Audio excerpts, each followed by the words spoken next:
Hello and welcome to the Pragati classes. आज मैं आपके लिए वन लाइनर सीरीज में क्लास 10th इंग्लिश का chapter number 4 from the diary of Anne Frank के वन लाइनर्स लेकर आई हूँ, जो एग्ज़ाम के पॉइंट ऑफ व्यू से आपके लिए बहुत ही ज़्यादा इम्पोर्टेंट होने वाले हैं। तो आप इनको ध्यान से पढ़ें और याद करें। ठीक है, स्टार्ट करते हैं आज का वीडियो। हमारे चैप्टर का नेम है from the diary of Anne Frank. तो इसका फर्स्ट पॉइंट है the writer of this lesson is Anne Frank. ये एनी फ्रैंक के द्वारा ही लिखा गया उनके डायरी का एक पार्ट है जो कि पब्लिश किया गया था। तो इसकी राइटर कौन है? Anne Frank. Anne Frank was born on 12 जून 1929, यानी कि एनी फ्रैंक का जन्म 12 जून 1929 को होता है। ये डेट आपको याद कर लेनी है। जो भी बोल्ड लेटर्स में मेंशन है ये सारे आपके एमसीक्यूज में पूछे जाते हैं। तो ये आपके लिए एग्जाम के पॉइंट ऑफ व्यू से बहुत ज़्यादा इम्पोर्टेंट है। She was a German Jewish girl. वह एक जर्मन जूइश गर्ल है। एनी कौन है? German Jewish girl. ओके, एक जर्मन लड़की है, ये जूइश है। नेक्स्ट है Annie's long awaited friend is her diary. Any की लॉन्ग अवेटेड फ्रेंड इसमें डायरी को कहा गया है कि एनी के अकॉर्डिंग एनी क्या मानती है कि जो डायरी है वही उसकी लॉन्ग अवेटेड फ्रेंड है। यानी कि लॉन्ग अवेटेड का मतलब जिसकी एनी को तलाश रहती है, वो जिससे अपना सब कुछ बात शेयर करती है, ऐसा फ्रेंड हमारा लॉन्ग अवेटेड फ्रेंड कहलाता है, या ऐसी दोस्त है वो एनी की। नेक्स्ट है the name of Annie's diary was kitty. ये स्पेशल आपको नेम स्पेलिंग सहित याद रखना है। इसकी स्पेलिंग है KITTY, यानी कि एनी ने अपनी डायरी का क्या नेम रखा हुआ था? किटी। ओके, तो जो आपके एमसीक्यूज दिए जाते हैं उसमें एक ऑप्शन और दिया जाता है, उसमें स्पेलिंग होती है KETTY। तो आप इसको केयरफुली यहाँ पर टिक करें। ये किटी है इसकी सही spelling. Okay, mister Keesing was annoyed with her because she was talkative. जो मिस्टर कीजिंग है वो कौन है? एनी के टीचर हैं। वो एनी से क्यों परेशान रहते हैं? एनॉयड मीन्स परेशान होना। आप ये सब नोट कर सकती हैं और इनके मीनिंग्स यदि आपको नहीं आते हैं तो मैं आपको बताती जा रही हूँ, तो आप उनको भी हिंदी में नोट कर सकते हैं। Mister Keesing was annoyed with any. Annoyed means परेशान थे एनी से। बिकॉज शी वॉज टॉकेटिव, क्योंकि वह क्या थी?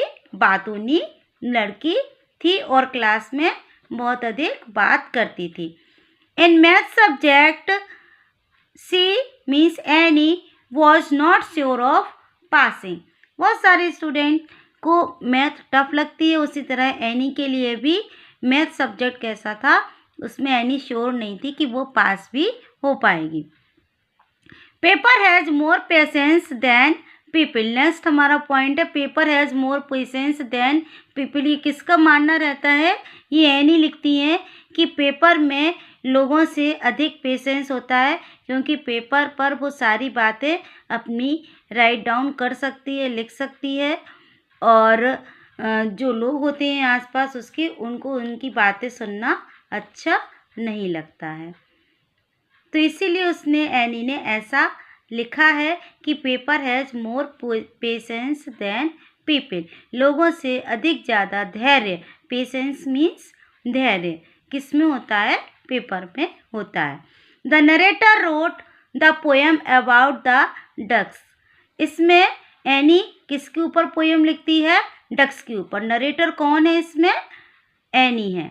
ओके, डक्स के ऊपर उसने, जब उसको बार बार ये चैटर बॉक्स पर ऐसे लिखने के लिए दिया जाता है तो वो क्या करती है? डक्स पर एक पोएम लिख देती है। द टॉपिक ऑफ द ऐसे वॉज अ चैटर बॉक्स। जब मिस्टर कीजिंग एनी से परेशान हो जाते हैं तो उनको एक टॉपिक पर ऐसे लिखने के लिए देते हैं जिसका टाइटल होता है अ चैटर बॉक्स, यानी कि एनी को चैटर बॉक्स पर क्या लिखना होता है, ऐसे लिखना होता है। और वो क्या लिखती है, पोएम लिखती है डक्स के ऊपर। ओके, नेक्स्ट पॉइंट है Anne's school friend name was Jeanne. Anne की स्कूल फ्रेंड का नेम क्या था, Jeanne. Anne died in concentration camp. Anne की मृत्यु कहाँ पर हो जाती है, कंसंट्रेशन कैंप में।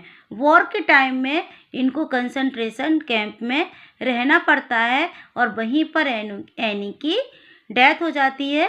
उसके बाद एनी की डायरी उनके फादर को मिलती है और वो उसका इस पार्ट को उस डायरी को पब्लिश करा देते हैं। Okay, quacking in its boots means feeling nervous. ये इसकी पोएम में आई हुई एक लाइन है, क्वैकिंग इन इट्स बूट्स, इसका मतलब होता है फीलिंग नर्वस, नर्वस फील करना, बहुत ही ज़्यादा हताश फील करना। ओके, महसूस करना। Anne Frank wrote in her last essay a funny poem. Anne Frank का अपने लास्ट ऐसे में क्या लिखती है, वो एक फनी पोएम लिख देती है। लास्ट ऐसे जब तीसरी बार उसको ऐसे लिखने के लिए दिया जाता है तब वो एक पोएम के रूप में उस ऐसे को लिख देती है। The diary was given to Anne on her 13th birthday. Diary, Anne को डायरी कब दी गई थी, उसके फादर उसको उसकी 13वीं सालगिरह पर या बर्थडे पर उसको क्या देते हैं, डायरी गिफ्ट देते हैं। The diary was originally written in the Dutch language. और ये डायरी ओरिजिनली यानी कि इसको डच लैंग्वेज में लिखा गया है और इंग्लिश में इसका ट्रांसलेशन किया गया है। Anne's family moved to Amsterdam. ये वॉर के टाइम की बात है तो एनी की फैमिली कहाँ मूव कर जाती है, कहाँ पर रहने लगती है, एम्स्टरडम में रहने लग जाती है। यही थे इसके सारे ऑल इम्पोर्टेंट पॉइंट्स। और इसमें जो भी बोल्ड लेटर्स में जो वर्ड्स आए हुए हैं ये अक्सर आपके एमसीक्यूज़ में पूछे जाते हैं, जो कि आपके लिए बहुत ज़्यादा इम्पोर्टेंट होती हैं। तो आप इनको ज़रूर से याद करें और ये आपके एग्ज़ाम में बहुत ज़्यादा हेल्प करने वाले हैं। So thank you for watching. यदि आपको मेरा ये वीडियो अच्छा लगा है और इसी तरह के और वीडियोस आप देखना चाहते हैं तो मुझे कमेंट करें और मैं वन लाइनर्स की पूरी सीरीज़ आपके लिए लेकर आने वाली हूँ। नेक्स्ट हमारा चैप्टर रहेगा glimpse of India. Glimpses of India के वन लाइनर्स के लिए वेट करें। So thank you for watching. Like, subscribe and share.